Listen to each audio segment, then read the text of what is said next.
sûr. Géomatique, pour peut-être camper, c'est composé de deux mots. Géo comme géographie et matique comme informatique. C'est vrai. Pour être plus simple. Ok. Cela veut dire c'est l'utilisation de l'informatique, des outils, des applications de l'informatique pour faire la géographie. Très bien. Géomatique, géographie, informatique. Donc effectivement, il y a bien un lien sur tout ce qui est lié aux formes de représentation de notre espace, donc de collecte de données. Donc il y a effectivement un lien qu'on peut asseoir entre toutes ces disciplines connexes. Il y en a pas mal, peut-être une trentaine. Alors je crois que le rappel étant pédagogique, alors pourquoi on dit souvent que la géomatique nous facilite, nous simplifie la vie? Oui, Président. bien sûr. La géomatique, elle simplifie la vie. Et d'ailleurs, les sciences et technologies géospatiales de façon globale, en ce sens qu'ils nous offrent deux grandes opportunités. La première grande opportunité, c'est connaître, planifier et développer. Cela veut dire connaître la chose, que ça soit dans l'ensemble des domaines, l'agriculture, de l'industrie, de l'élevage, simplement le déplacement en milieu urbain, aller d'un point à un autre, ou alors acquérir une information pour peut-être gérer une autre. Donc, cette connaissance qu'on porte en termes de collecte de toutes ces informations, dans leur grandeur réelle, dans le respect de leur dimension et de leurs caractéristiques, permet justement de pouvoir analyser, croiser ces données et en tirer une décision.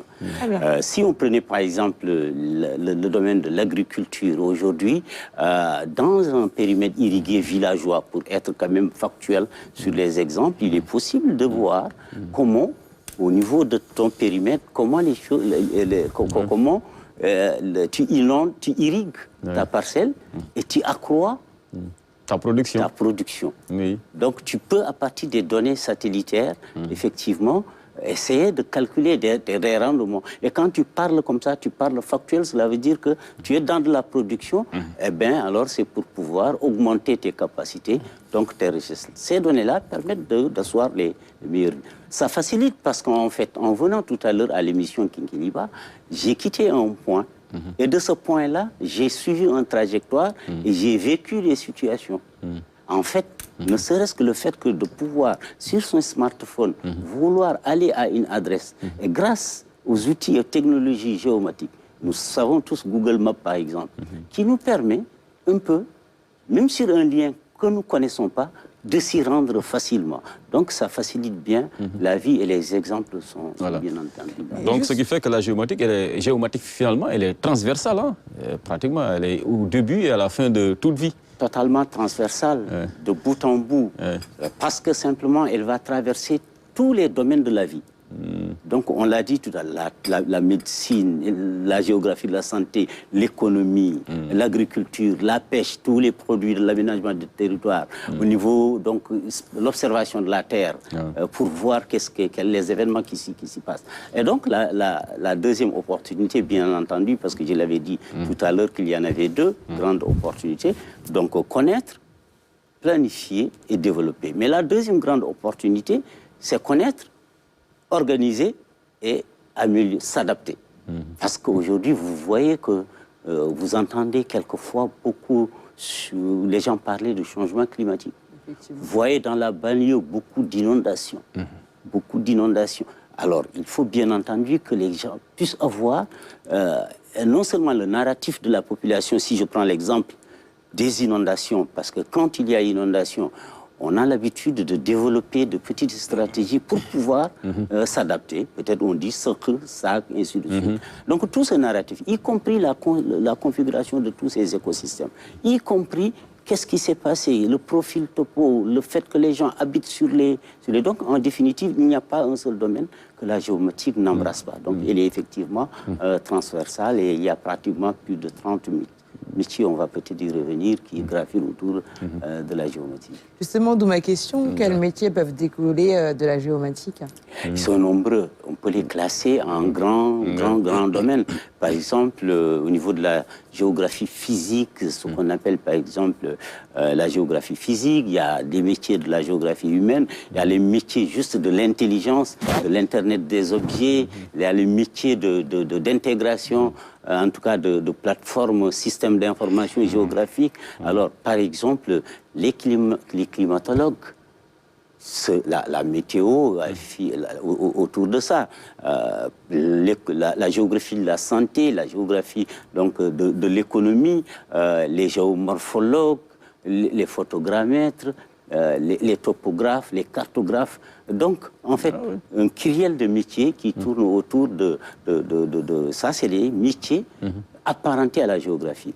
Mais il y a également tous les métiers qui sont un peu les développeurs sites web, par exemple, effectivement, d'autres qui développent des applications de mobilité, d'autres qui sont sur juste la connaissance de logiciels, ArcGIS, pour ne pas le nommer, QGIS, qui sont capables donc d'intégrer des données dans une plateforme, et d'autres qui gèrent l'administration des bases de données de référence, que ce soit donc au niveau administration ou propriétaire des données. Vous voyez donc que les métiers aussi, et on peut en citer une trentaine de métiers autour donc de la géomatique. Alors, allez-y. En fait, c'est surtout par rapport à ce qu'il vient de dire, parce que je voulais savoir justement s'il y a des écoles supérieures ici au Sénégal pour la formation, mais je vous ai entendu parler de développeurs, de géographes. Maintenant, est-ce que peut-être un informaticien ici va peut-être suivre une formation en informatique et après être géomatique avec l'expérience, etc. Ou bien il y a carrément une formation en géomatique? Oui, il y a une formation en géomatique parce que j'ai l'habitude de dire que celui qui a son métier, l'informaticien, il est informaticien. Il ne deviendra géomaticien que quand il apprendra la géomatique. Et la différence ici, c'est ce qu'on appelle la dimension spatiale. Tous les objets, toutes ces données ont ce qu'on appelle une référence spatiale. C'est-à-dire que c'est des données localisables. Il faut d'abord avoir cette perspective donc spatiale, et qui est un métier qui est de la géographie essentiellement, et bien entendu pouvoir utiliser les autres ressources en tant qu'informaticien, parce que je disais simplement c'est l'utilisation donc des outils de l'informatique pour faire de la géographie. Donc la dimension quand on est informaticien, c'est aussi une passerelle. Et pour répondre à votre question, effectivement et fort heureusement, il y a des écoles qui forment à la géomatique. Donc on est géomaticien quand on sort de ces écoles-là ou qu'on a une pratique de terrain. Aujourd'hui, pratiquement dans toutes nos universités, il y a jusqu'à la licence 3, en tout cas jusqu'en 2023, en géomatique. Et le pionnier pour la formation en géomatique, c'est le CEDT G15 qui forme un BTS en géomatique depuis pratiquement, je crois, 2009-2010. Donc il y a le profil de technicien supérieur en géomatique qui est formé ici, mais aussi il y a les universités, l'université de Saint-Saloum, l'université de Saint-Louis, l'université de Dakar, l'université d'Assane Seck de Ziguinchor, donc où sont formés des géomaticiens et qui sortent de... Il est bien heureux maintenant qu'à partir donc, de cette ouverture 2023-2024, nous avons fini de lancer le master en géomatique à l'université de Sine-Saloum. Et il va accueillir, donc c'est un master interuniversitaire qui va bien entendu accueillir l'ensemble donc, des sortants de ces licences 3 et bien entendu du CEDT G15 s'il satisfaisait aux critères de sélection installés au niveau donc, de l'université. Un littéraire, il peut s'essayer à la géomatique? Parfaitement. Personnellement, moi j'ai eu le... Elle n'est pas réservée qu'aux scientifiques. J'ai eu le bac A3. Ah oui. L'équivalent de la L2. J'ai eu le baccalauréat L3, L2, et puis j'ai eu l'avantage, pour la première promotion de l'Université Gaston Berger de Saint-Louis, d'y être affecté au département de géographie. Et j'ai fait une maîtrise. Peut-être bien que nous, notre avantage, c'était quand même de la première année à la maîtrise sur l'ensemble des formations. Donc, tu fais la cartographie, les systèmes d'information géographique, y compris les autres dimensions de la géographie, l'urbanisme, l'environnement, l'aménagement du territoire. Donc c'est pour dire qu'effectivement, un littéraire peut bien devenir... Donc c'est rassurant, un littéraire peut faire la géomatique bon sans choper de migraine. Oui, bien sûr. Les gens là qui nous suivraient actuellement, donc allez-y. N'ayez pas peur, vous pouvez bien faire la géomatique. Il peut bien le faire. Ma question concerne le recueil de données. Comment est-ce que vous, au niveau les géomaticiens, vous recueillez ces données, et puis surtout quand ça concerne le territoire? Bien sûr, il faut dire que c'est une activité encadrée, parce que c'est une activité professionnelle qui devrait répondre à des normes, qui devrait répondre à des standards, à une connaissance scientifique qu'il faut déjà appliquer sur la façon de le connecter. On ne le connecte pas n'importe comment, parce que bien entendu, il faudrait le faire. Aujourd'hui, il faut dire que quand même, il faut le rappeler, et c'est l'occasion, fort heureusement, c'est une discipline totalement récente, enfin, disons, qui n'est pas très ancienne, pas aussi ancienne que toute la science. Elle est apparue peut-être d'une façon beaucoup plus générale autour des années 70, de façon formelle. Hein. Il y avait tous les autres composants de ce métier.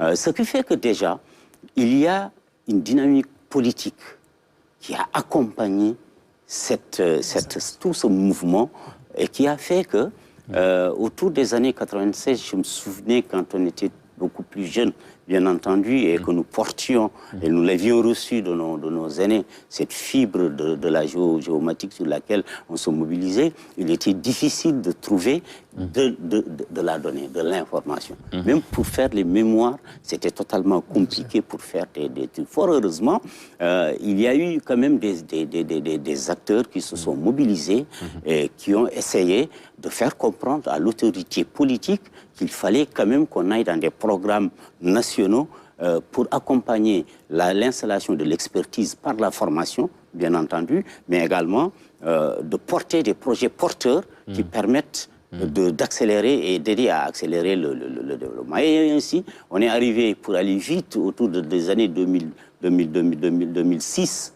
avec la coopération avec le gouvernement du Canada, RN Canada, on a mis en place un projet qui s'appelle le projet d'appui canadien.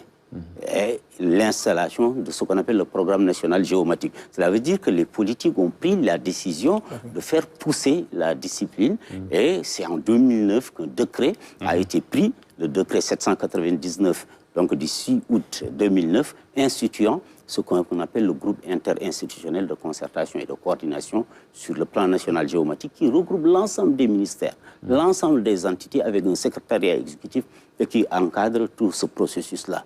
Et donc, pour précisément répondre à cette question, c'est effectivement ce GICC et le PNG qui est chargé de normaliser, de pouvoir faire collecter à travers le géorépertoire, à travers la base de données nationale, pour centraliser et dire à tout le monde, apportez vos données et mettons-le ensemble pour qu'on puisse effectivement utiliser ces données et ce géorépertoire et accompagner plus tard par des projets porteurs, notamment, et j'en vais en citer 2 ou 3, le projet qu'on appelle Scène Spatiale et le projet Sensat. On va revenir sur le projet Sensat qui a porté le satellite qui va être lancé certainement en début 2020. Bien sûr, et cela me permet donc de vous poser cette question par rapport à notre programme spatial, parce que pour une meilleure collecte, je crois qu'il nous faut une certaine souveraineté spatiale, hein, et le Sénégal travaille beaucoup pour cela. Et dans ce programme, il y a beaucoup de géomaticiens, parce qu'ils sont au cœur de ce dispositif, de cet important programme, de ce programme très ambitieux de l'État du Sénégal.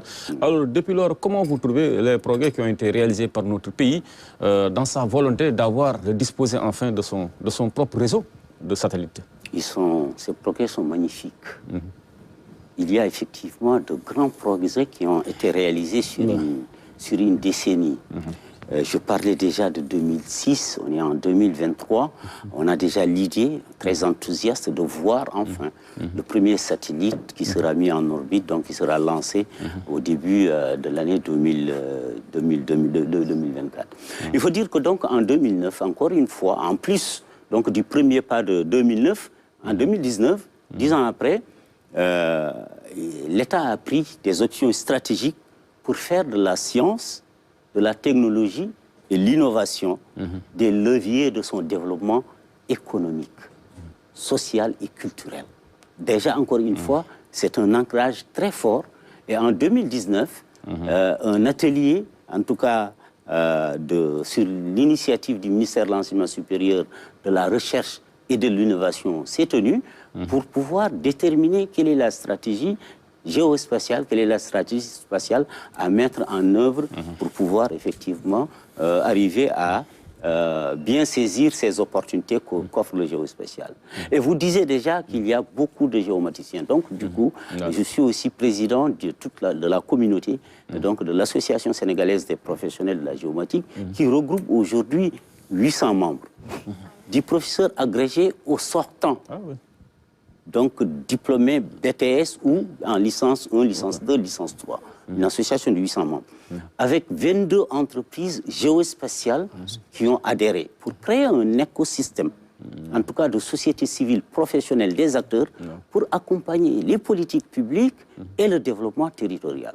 Donc la mobilisation des acteurs a trouvé en tout cas un répondant favorable au niveau institutionnel pour pouvoir créer cette bonne dynamique entre les acteurs que nous sommes, puisque chacun d'entre nous est un professionnel qui travaille soit sur un acteur académique ou un acteur professionnel de société privée ou publique ou un acteur dans les institutions ou alors simplement donc, un acteur privé qui fait du business sur le sujet. Donc, la feuille de route du géospatial portée par le ministère de l'Enseignement supérieur, de la Recherche et de l'Innovation a permis, à partir de cet atelier de 2019, de pouvoir effectivement dire mais il faut qu'on se dote d'abord d'infrastructures au sol et mettre en orbite. C'est une question de souveraineté.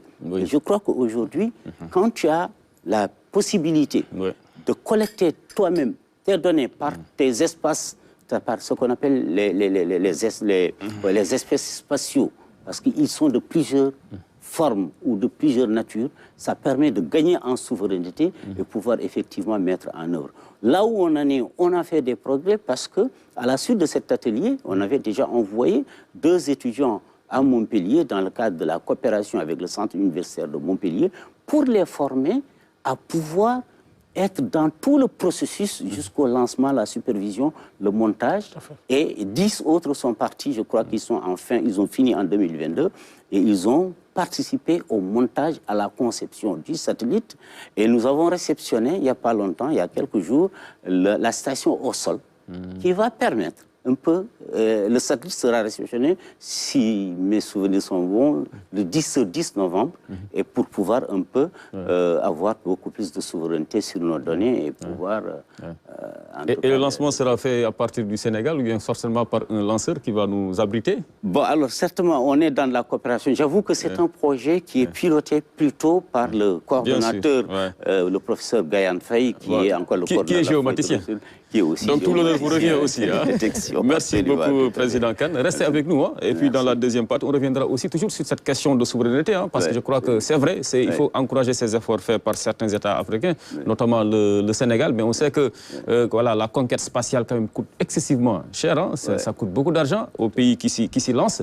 Et je sais que, bon, déjà si l'Europe a senti le besoin de se regrouper, de se fédérer, pourquoi pas l'Afrique? On pourrait peut-être avoir une agence africaine, donc dédiée véritablement à l'espace, à la conquête spatiale.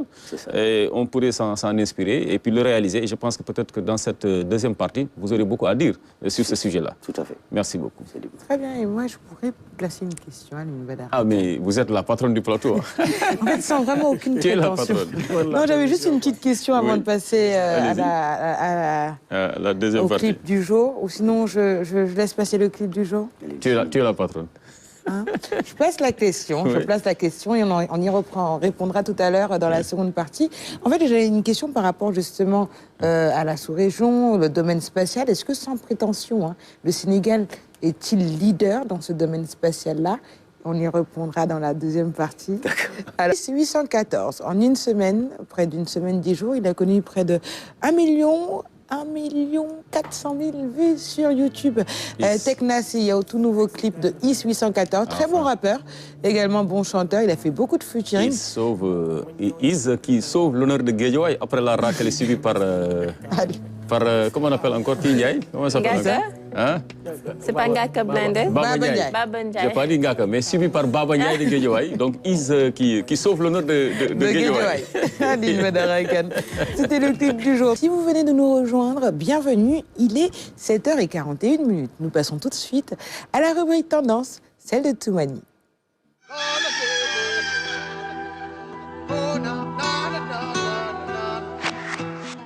Alors, aujourd'hui, Toumani va nous amener dans l'univers de la mode et des mathématiques. Alors, Diarra Bousso confectionne des tenues à partir d'équations de mathématiques. Alim Bedarakan, tu Non, mais j'ai pris mes dispositions. C'est bon? Elle peut dérouler. Elle peut dérouler, voilà. Il n'y aura pas de migraine. Vous êtes prêts voilà. Pour les révisions? On va faire des révisions.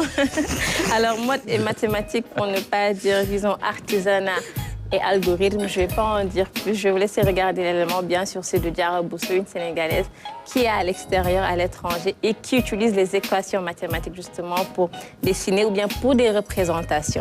Je vous propose de regarder l'élément. Cette fleur que nous avons vue peut se transformer en ceci, en changeant les variables.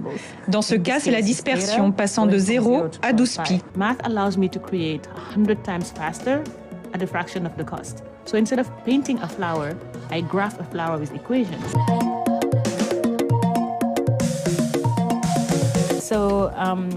Pendant mon temps libre, je dessinais ces paraboles et ces lignes et ces choses que nous apprenions. Je me demandais à quoi cela sert.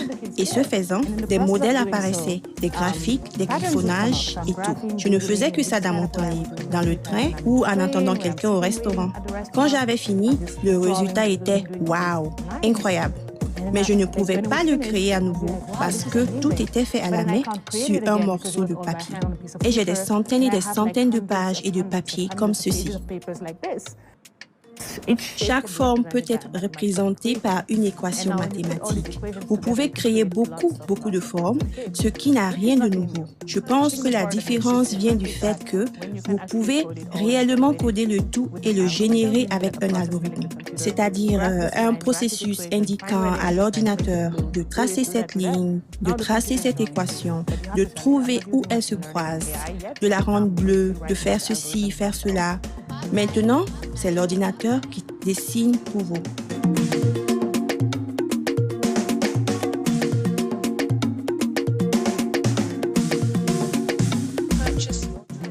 Les gens comme moi ne sont pas beaucoup célébrés dans l'industrie. Alors, dès que j'ai une opportunité, je veux faire du bruit pour nous tous. Et c'est le but du travail que je fais. C'est pourquoi c'est si important pour moi de parler d'algorithme. C'est comme si nous fusionnons algorithme et tradition. Je viens d'un endroit qui mérite d'être célébré. C'est l'essence de qui je suis et de ce que je fais.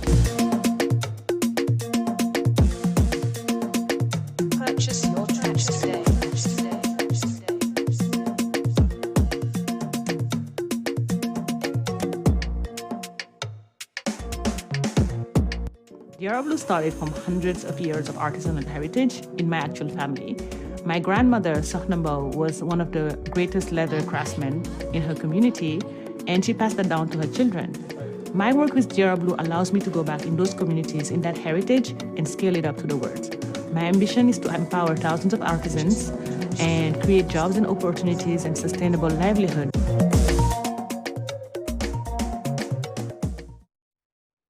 Alors, excellent sujet. Ça ne m'étonne pas du tout de Diarra Blue parce qu'on était dans la même école, très brillante à l'école. Donc vraiment, ça ne m'étonne pas qu'elle allie algorithme et également, on va dire, stylisme. Et ça montre aussi tout le professionnalisme qu'il y a autour parce que quand on s'habille, il y a des facteurs qu'on doit prendre en compte pour que ça puisse bien tomber. Il faut vraiment une bonne géométrie ou... Géomatique. Hein. Géomatique. Je sais pas. Alors, elle intervient dans pratiquement tous les domaines de la géomatique. Elle intervient également dans la mode, Aline Badara, bien sûr. Ah non, c'est bon. Elle a son mais t'as pris ton cachet? Non, j'ai pris, mais quand même, il ne faut pas trop aussi me demander. Il ne faut pas exagérer. Il ne faut pas trop me demander quoi. Il ne faut pas insister. Il ne faut pas insister. Non, monsieur Kane, un Kane va sauver un autre. Voilà. Oui, bien entendu, c'est dans la continuité, on est bien ensemble. Il faut dire déjà que les algorithmes, c'est des règles, on va l'appeler comme ça pour parler simple, qui vont indiquer à l'ordinateur, par exemple, comment résoudre une tâche ou comment la répéter pour faire parler de façon triviale. Donc les algorithmes sont un peu des suites finies et qui ne sont pas ambigus, qui sont très clairs, qui permettent de régler des classes de problèmes. Donc effectivement, dans le cas, vous l'avez bien vu, effectivement, il est possible d'utiliser ces petites programmations, en tout cas informatiques, pour ressortir derrière une tâche exécutée sous forme, bien entendu, comme vous l'avez vu, sur l'artisanat, on peut le faire sur la qualité de l'eau, on peut voir sur pas mal de sujets. Très bien. Abdelaziz Ban. Oui, je pense que c'est une découverte. Je pense que, vous l'avez dit tout à l'heure, elle était brillante à l'école, une mathématicienne qui, au-delà du mannequinat, aurait pu être un professeur de mathématiques ou autre, utiliser les algorithmes pour en faire des dessins, faire tous ces modèles-là, c'est une excellente chose et puis c'est innovant. Merci Abdelaziz, tu sauves l'honneur de l'équipe. Merci beaucoup Abdelaziz Ban. Alors, elle a également installé, je pense, une boutique à San Francisco, à Dakar, tu le disais tout à l'heure. Tout à fait. Enfin, elle est installée à San Francisco, mais désormais, depuis 2019, elle est ici à Dakar et emploie plus de 15 Sénégalais qui travaillent là-dessus. Il faut savoir que, bien sûr, elle est née à Dakar. Comme tu l'as dit, vous avez fait les vents ensemble, mais après, elle est retournée un peu aux États-Unis. Maintenant, il faut savoir, Ban parlait un peu justement d'être professeur en maths ou pas. Il faut savoir qu'elle est également dans une des universités là-bas où elle suit justement ses maths, mais ce qu'elle fait, ses créations, c'est juste une passion, tout simplement, et utilise ce qu'elle a appris ou bien elle utilise justement sa formation en mathématiques, etc., pour justement se faire démarquer au niveau de la mode. Parce qu'il faut savoir que maintenant, au-delà même d'être avant-gardiste, il faut vraiment avoir une petite touche pour se démarquer dans ce monde-là. Parce qu'il y a pas mal d'artisans, de créateurs, de stylistes qui font de belles choses. Il faut quand même une petite touche. Et elle a choisi les maths. Maintenant, pour faire simple, lorsqu'on parle d'équation X et Y, il faut savoir que la solution n'est pas souvent un chiffre. C'est pas, lorsqu'on donne une équation, lorsqu'on demande le résultat, c'est pas souvent 2, 3 ou 4 ou 5. C'est un ensemble de solutions, en fait, que tu as un ensemble défini. Dans cet ensemble-là, on peut représenter cela, en fait, avec... comment dire, lorsqu'on a la ligne X et Y, lorsqu'on a les inconnus X et Y, lorsqu'on retrouve le résultat de l'équation, justement, on peut la représenter avec une ligne ou bien avec... c'est un ensemble, en fait. Et cet ensemble peut être une ligne, peut être des graphiques, etc., etc. C'est pas comme prix de revient égale prix d'achat plus frais. Non, pas du tout. Alors, ce sont ces formes-là ou bien ces lignes-là, justement, qu'elle reprend justement au niveau des matières qu'elle utilise pour faire les tenues, tout simplement. C'est pas aussi compliqué. On ne demande pas de faire des calculs, etc. Prix de revient égale prix d'achat plus frais, c'est compliqué. Elle change juste les variables, en fait. Elle change juste la variable X ou Y pour avoir différentes formes et avoir ses créations, tout simplement. Et d'où justement le sens du détail, vous confirmez? Oui, je confirme et dire simplement qu'on va adoucir parce qu'aujourd'hui, avec ce qu'on appelle l'intelligence artificielle, avec tous les logiciels informatiques, la programmation sur R qui est totalement accessible, qui est bien facile, on peut toujours, ces X et Y en amont qui sont conçus, peut-être intégrés, et ça, tout est automatisé, ça devient beaucoup plus facile parce que c'est de la représentation. En tout cas, c'est félicitations. grâce à ça qu'on peut voir sur le net aujourd'hui Aline Badara Kane parler anglais. Donc, grâce à l'intelligence artificielle. C'était pas lui. Il ne fera ni de mathématiques, il ne parlera pas anglais. Ce ne serait pas dû à Aline Badara Kane. Alors, merci beaucoup. Alors, félicitations à Diarra Blue qui fait un travail extraordinaire. On passe à un autre sujet. Il s'agit de Miss Grand International. Tu me parles un peu du concept et tu nous présentes ce concept. Voilà. Alors, vous connaissez Miss Monde, Miss Univers. Là, je vous présente également ce concours qui s'appelle Miss Grand International ou bien MGI, tout simplement. Sur les réseaux, on dit juste MGI, qui est un concours de beauté féminin d'origine thaïlandaise organisé chaque année. Alors, des candidates provenant de différents pays du monde se réunissent chaque année dans le pays hôte pour concourir pour la couronne. Chaque concurrente représente son pays d'origine et la gagnante du concours porte le titre pour une période d'1 an en y ajoutant l'année où elle l'a remporté. Et cette année, justement, la tenante du titre est Lucie